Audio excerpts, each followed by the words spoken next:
সোনা গহনা দিয়ে কি করব? আমার জীবনের সবচেয়ে বড় অলংকার আমার স্বামী। কথাগুলো কেন বলছি? কারণ কয়েকজনের কথায় আমার মন একেবারেই ভেঙে গেছে।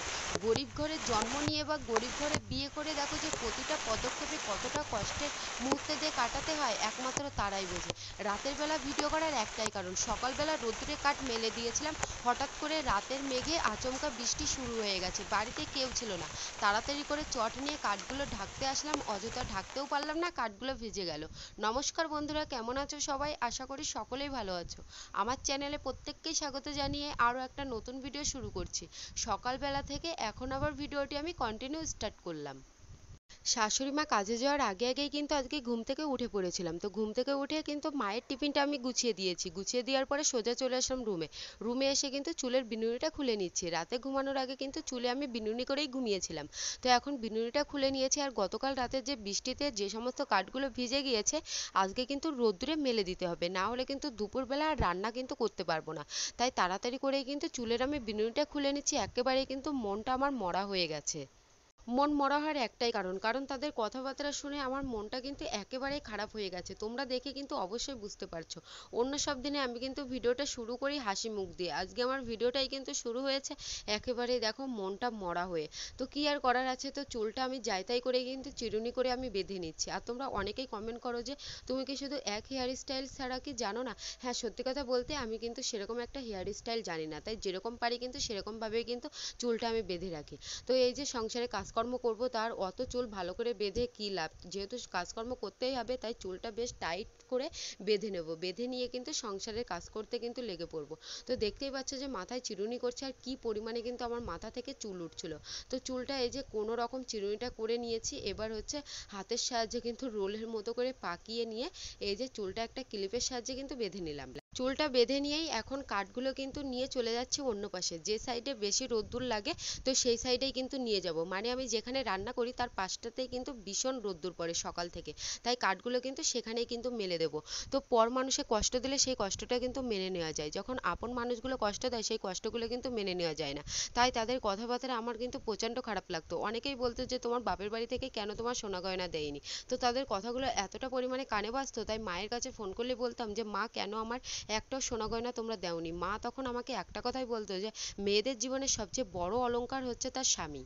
এখন প্রতিটা পদক্ষেপে সংসারে কাজ করি, আর মায়ের কথাগুলো মনে পড়লে মনে হয় যে মা একেবারেই কিন্তু সত্যি কথাই বলে, যে নারীদের জীবনের সবচেয়ে বড় অলংকার তার স্বামী। স্বামীর চেয়ে বড় অলংকার আর কিছু কিন্তু হতেই পারে না। ভেজা কাঠগুলো এক এক করে এনে এখন কিন্তু আমি রোদ্দুরে মেলে দিচ্ছি, আর এই কাঠের নিচে কিন্তু পেপারও বিছিয়ে রেখেছি। তোমাদের দাদাভাই দোকানে যাওয়ার আগে কিন্তু আমার কাঠগুলো চালা করে দিয়ে গেছে। পেপারটা বিছিয়ে রাখার একটাই কারণ, আবার যদি বৃষ্টি আসে তাহলে পেপারটা টান দিয়ে যাতে রান্নাঘরে নিয়ে আসতে পারি কাঠগুলো। তো এখন হচ্ছে আমি কিন্তু উনুন ধারটা বেশ ভালো করে লেপে নেবো। আর এই উনুন ধারটা যতই ভালো করে লেপে নিই না কেন, উনুনটা যতই ঠিক করি না কেন মাটি দিয়ে, এক দুই দিন পরে কিন্তু উনুনটা ঠিক ভেঙেই যায়, কারণ উনুনটার বয়সটা না অনেক দিন হয়ে গেছে। আবার নতুন করে একটা কিন্তু তোলা উনুন তৈরি করে নিতে হবে। এখন যেহেতু ভাদ্র মাস, এই মুহূর্তে কিন্তু উনুন আর তৈরি করতেই পারবো না। আবার কয়েকদিন বাদেই কিন্তু বাড়িতে আবার আরান্দ বা রান্না পুজো হবে। তোমাদের কাদের কাদের বাড়িতে এরকম আরান্দ রান্না পুজো হয় তারা অবশ্যই একটা কমেন্ট করে জানিয়ে দিও। বিয়ের পরে সংসার জীবনে কাজ পারতাম না বলেও অনেকের কাছ থেকে কিন্তু নানান মুখঝামটা আমাকে শুনতে হয়েছে। অনেকে তো এও বলতো যে তোমার মা বাবা কিছু শেখায়নি নাকি। এখন তাদের সেই অপমানগুলো শুনতে শুনতে সংসারের কাজকর্মগুলো সমস্তটাই কিন্তু নিজের হাতে শিখে গেছি। আর এখন এই ছোট্ট সংসারটা আমি কিন্তু নিজের হাতে সামলে নিতে পারি। মানুষ মাত্রই কিন্তু ভুল হয়, সেই ভুলটা যে বড় চোখে দেখা এটা কিন্তু কখনোই উচিত নয়। কারণ তাকে একবার হলেও কিন্তু সুযোগটা দিতে হয়, যাতে সে দ্বিতীয়বার সেই কাজটা আবার না করে বসে। তো উনুনটা এখন আমি আবার ভিতর থেকে কিন্তু লেপে নেব। উনুনের ছাইটা কিন্তু আমি ফেলে দিয়েছি। সকালবেলা কিন্তু শাশুড়ি মাই কিন্তু রান্না করে, আর আমাদের জন্য কিন্তু রান্না করে রেখে যায় আর কি। যেহেতু উনুন ধারে রান্না করতে হয়, তো তাই অত সকালে উঠে আমি কিন্তু আর রান্না করতে পারি না, কারণ মা যাওয়ার পরপরেই কিন্তু সমস্ত সংসারের কাজকর্মগুলো আমাকে নিজের হাতেই কিন্তু কমপ্লিট করে নিতে হয়। এদিকে শ্বশুরমশাই অনেকগুলো কিন্তু বড় বড় তেলাপিয়া মাছ এনে দিয়েছে। তো উনুনটা লেপা কিন্তু আমার হয়ে গেছে, তাই ভাবলাম যে এক সাইডে বসে আমি এই তেলাপিয়া মাছগুলো কিন্তু কেটে নিই। আর এই তেলাপিয়া মাছ কাটতে কিন্তু অনেকটাই সময় লাগে, তাই হাতে যেহেতু একটু সময় রয়েছে, তাই ভাবলাম যে মাছগুলো কেটে নিয়ে যে সমস্ত এঁটো থালা বাসনগুলো রয়েছে সমস্ত কিছু একেবারে ধুয়ে নিয়ে দুপুরের রান্নাটা কিন্তু আমি বসিয়ে দেবো। আর এই তেলাপিয়া মাছ কাটতে হলে আমি কিন্তু ছাই না হলে একেবারেই কিন্তু কাটতে পারি না, কারণ তেলাপিয়া মাছের কাটা প্রচণ্ড কিন্তু ভয়ানক। একেবারে হাতে যদি গেঁথে যায় তাহলে কিন্তু রক্ত একেবারে বের কিন্তু হয়ে যায়। তো এখন আমি খুব সাবধানে কিন্তু তেলাপিয়া মাছগুলো কিন্তু কেটে নিচ্ছি। তো মাছের মধ্যে সবথেকে বিরক্তিকর হচ্ছে তেলাপিয়া মাছ আর হচ্ছে কই মাছ, যে দুটো মাছ কাটতে গেলে একেবারেই কিন্তু আমার নাজেহাল অবস্থা হয়ে যায়। তো অনেক কিন্তু সাবধানে কিন্তু আমি এই তেলাপিয়া মাছগুলো কিন্তু কেটে নিচ্ছি।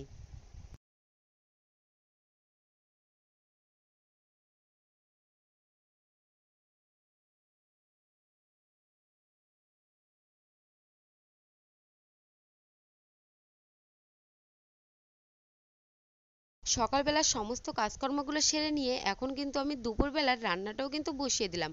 আর একচোটে কিন্তু আমি দুবেলার রান্নাটা তৈরি করে নেব, দুপুরবেলা আর রাতের, যাতে বারবার করে এই উনুন ধারে এসে না রান্না করতে হয়। কারণ বারবার করে এই গরমের মধ্যে উনুন ধারে রান্না করতে না একেবারেই কিন্তু ভালো লাগে না।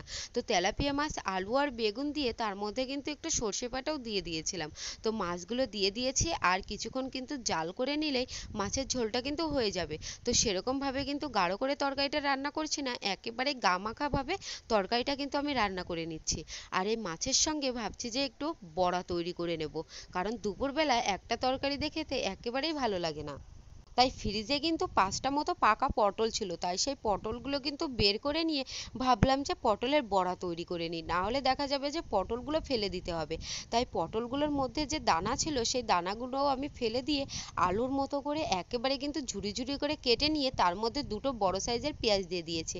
এবার এর মধ্যে একটু বেসন দিয়েছি, লবণ, হলুদ, লঙ্কার গুঁড়ো, জিরের গুঁড়ো, সামান্য পরিমাণে একটু জল দিয়ে যেরকমভাবে পেঁয়াজি ভাজে সেরকমভাবেই কিন্তু আমি মাখিয়ে নিয়েছি। এবার গরম তেলে এক এক করে কিন্তু এই পটলের যে মাখানো সেটা কিন্তু আমি দিয়ে দেবো, পটলের যে পেস্টটা মাখানো। তো খেয়ে কিন্তু কেউ ধরতেই পারেনি যে এটা পটলের বড়া। সবাই তো বলেছিল যে এটা নাকি পেঁয়াজের বড়া, কেউ কেউ বলেছিল এটা নাকি আলুর বড়া। তো তোমরা কিন্তু বাড়িতে অবশ্যই কিন্তু ট্রাই করে দেখতে পারো। ইদানিং অনেকেই দেখছি এই কমেন্টও করছে যে দিদিভাই তুমি তো এরকম ব্লগ চ্যানেল বাদ দিয়ে রান্নার চ্যানেলে তো খুলে নিতে পারো।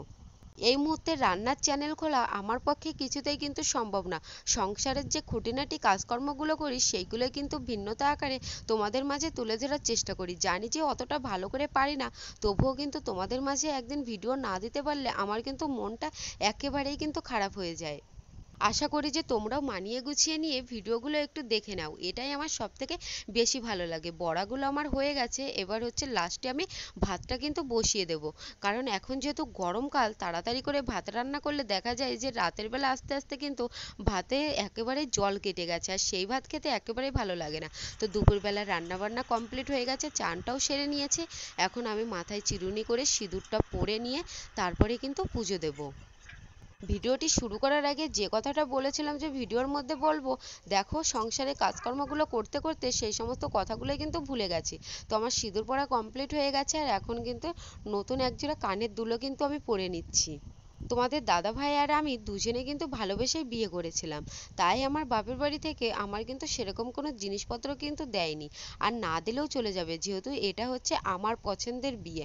তো তাদের পছন্দে বিয়ে করিনি যে তাদের কাছ থেকে কোনো জিনিস আমি বায়না করব, বায়না করে বলবো যে মা আমার এই জিনিসটা দাও বা ওটা দাও। আমার মা বাবার যদি ইচ্ছা হয় আমাকে কোনো জিনিস দেওয়ার জন্য তাহলেই কিন্তু তারা দেবে, তার আগে কিন্তু তারা দেবে না।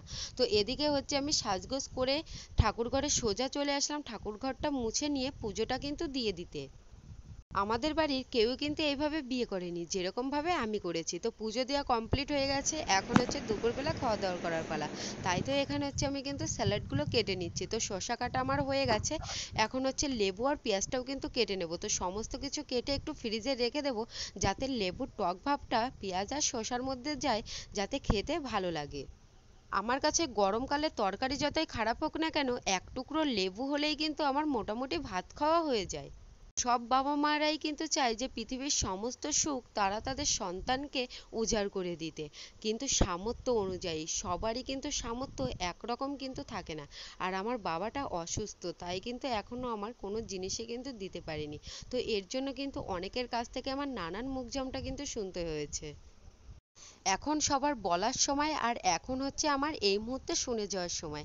দিন কিন্তু কখনোই একভাবে কিন্তু যায় না, ভাগ্যের চাকা একবার না একবার কিন্তু ঠিকই ঘোরে। 9-এ পড়েছিলাম ইলিয়াস গল্পটা, যেটা কিন্তু এখনো কানে বাজে। মাঝে মধ্যে বইয়ের দুই একটা গল্পই কিন্তু জীবনের পাঠ কিন্তু বদলে দিতে পারে। তো চলো বন্ধুরা, আজকের ভিডিওটি আমি এখানে শেষ করছি। ভিডিওটি সেরকম একটা লং করব না। তো এখানে আমার কিন্তু স্যালাড কাটা একেবারেই কিন্তু কমপ্লিট হয়ে গেছে। পেঁয়াজটা কেটে নিলেই কিন্তু হয়ে যায়। তারপরে তাড়াতাড়ি করে দুপুরের কিন্তু খাওয়া দাওয়াটাও কমপ্লিট করে নেব। তো চলো বন্ধুরা, আজকের ভিডিওটি আমি এখানেই শেষ করছি। আজকের ভিডিওর যদি কোনো পার্ট তোমাদের ভালো লেগে থাকে, অবশ্যই কিন্তু চ্যানেলটিকে সাবস্ক্রাইব করে যে এই দিদিভাইয়ের পাশে থেকো, সঙ্গে থেকো।